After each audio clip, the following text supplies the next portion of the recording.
श्यामा ने बाबा से एक बार कहा था कि ये जो शिरडी आते हैं आपके पास, सबका उद्धार हो जाता है? बाबा से पूछा था।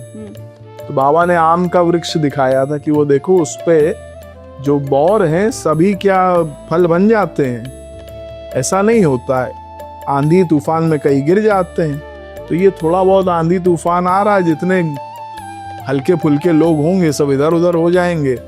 हमारे और आपकी तरीके के और बहुत सारे अनन्य भक्त हैं बाबा के, सब बाबा के चरणों में टिके रहे। वो बाबा के मीठे बाबा इस समय छान रहे हैं, इस समय छन्नी से बाबा छान रहे हैं अपने भक्तों को।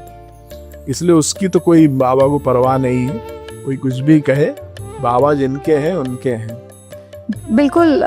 बाबा अपने मीठे आम इकट्ठे कर रहे हैं। हाँ, मीठे आम इकट्ठे, मीठे आम का फल, क्योंकि उन्होंने ही हमें सिखाया, पढ़ाया। और शुभम जी, जब आप साईं सचित्र का जो एक अध्याय है जिसमें बाबा का हेमांत पंत जी ने उसमें लिखा है कि बाबा ने जब समाधि ली, वो अध्याय जब पढ़ते हैं बहुत कि बाबा ने पहले ही बता दिया था वो ईंट का टूटना, उसके बारे में आप बताएं। देखिए, पहले मैं आपको एक बात बता दूं, जो कि बाबा मानव चोले में आए थे तो बाबा को शरीर का परित्याग करना पड़ा, क्योंकि बाबा उस सत्य को झुठला नहीं सकते हैं।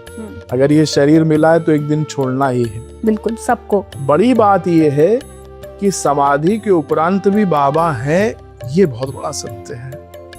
कुछ देर के लिए हम समाधि वाली बात को अगर अलग रखें, तो मैंने अभी जब बाबा की समिट हुई थी और उसमें एक अतिथि वक्ता के रूप में जब मुझे बुलाया गया था, तो मैंने वहां पर एक बात कही थी कि याद बाबा की दिलाता है, चला जाता है। दुख थोड़ी देर के लिए आता है, चला जाता है। और जब भी मुसीबत आती है, मैं कभी गिरता नहीं, कोई शिरडी से आता है, उठाता है, चला जाता है। अरे वाह। तो हमारे जीवन में बाबा का हमको अनुभव हो जाएगा। बस हमें दो बातें ध्यान रखनी है। एक साधारण भक्त अगर चाहता है कि उसे भी बाबा का अनुभव हो, एक समर्पण, एक निष्ठा। समर्पण क्या है कि अब सौंप दिया इस जीवन का सब भार तुम्हारे हाथों में, अब जीत तुम्हारे हाथों में और हार तुम्हारे हाथों में। ये समर्पण है।